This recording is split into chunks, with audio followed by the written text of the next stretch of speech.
Имаме песни с патриотична насоченост, но те не са така буквални, конкретни, директни, как да кажем. Разбрах. Не са, те са насочени повече към духа на патриотизма, колкото към маршируването и към дигането на лозунги. Значи, това е ясно и в песните Сине мой, и в Българи. Те са патриотични, но по-своему. Те са духовно патриотични. Не знам как да го обясня. Да, колкото опит да се наместят чужди и класически български текстове в облечени в тежка музика. Класически текст имаме само песента На теб, Българио, която сме нарекли На теб, България, но тя всъщност се казваше по друг начин. Това е по текст на Иван Вазов. Това е единствената ни песен, която е по текст на класик от българската история. Другите текстове Българи си е наш текст, който е така пак патриотичен. Другия много патриотичен текст е Сине мой, който е на един учител от Ботевград, който е писан преди 100 години. Той е писан и 13-та година, значи преди 102 години е писан. Да, възможно ли чуем една от двете песни, за да чуем как седите в чуж текст, в текст, който не е написан специално за... Да, добре. Но сега ще чуем песента На теб, Българио. На теб, Българио. Въпросната, не е момиче. Добре. Не е момичето. На теб, Българио по текст на Иван Вазов, да. Добре, това са група Българи.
На твоите сълзи и въздишки, на твоите страсти и тегло, и на венеца мъченишки изгрял на твоето чело.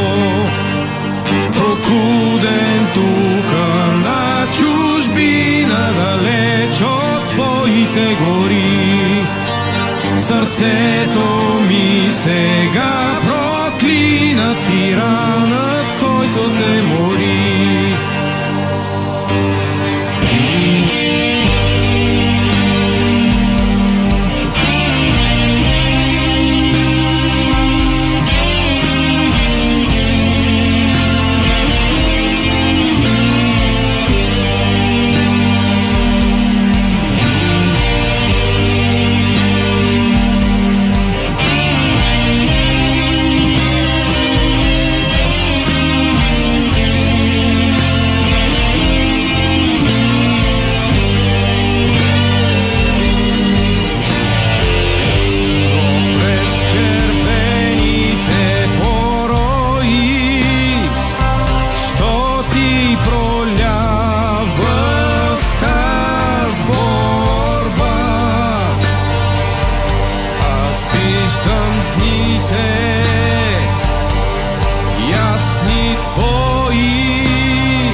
Гараж, правилното за българска музика по Z-Rock. При мен са група българи. Току-що чухме тяхното парче "На теб, България" под текст на Иван Вазов.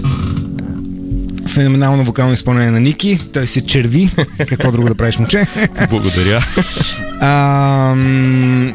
Каква обратна връзка имате от хората? Какво казват хората за вашата музика в момента, в който я чуят и ги докосне?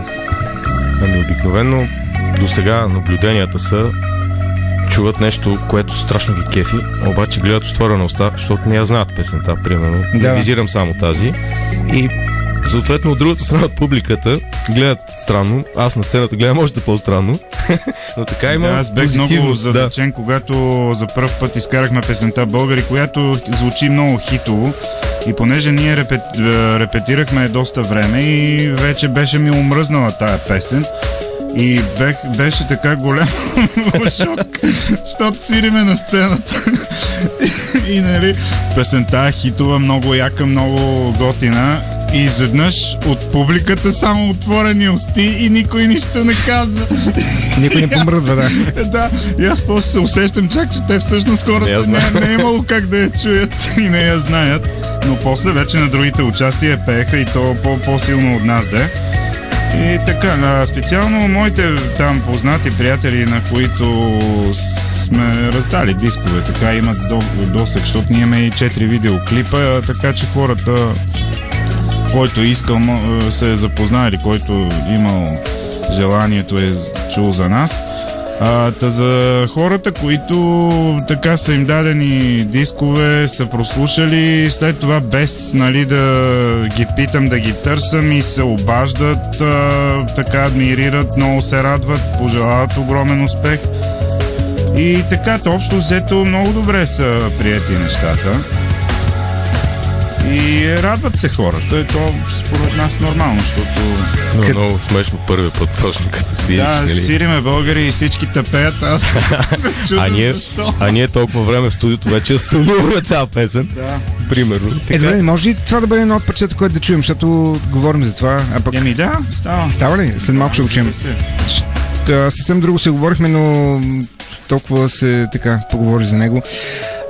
Нямате комерциална амбиция, силно си така, но нещата, които се получават така естествено и органично, те хващат хората. Промоция на албума имахте? Да, значи на сайта на Драго, www.music.com мисля, че се казваше. Там той продава дискове, в които е участвал като звукозапис или като менеджер, или там каквото участие имал, той ги има в сайта. Това е единия начин. Другия начин да се здобият хората с диски, да ни пишат на Фейсбук, на страницата пише се "Българи" с български букви, излиза там на средата на изкараните резултати. Така че да не се чудят, като пишат "Българи", излизат там 10 непознати, да потърсят, че ни намерят. На 2 магазина сме оставили. Къде? Също дискове те са покрай Попа. Да, покрай Попа. Едното е магазинче за тениски, намира се точно на... Това е на Васил Левски, мисля, че 74, зад спирката на Тролей 2, и другото е беше на втория етаж, един металски магазин. Да. Така ли беше? Да. Също така всичко, което минава чрез Orfeo Music, като разпространение в тяхната мрежа. Може да намерят слушателите нашия диск.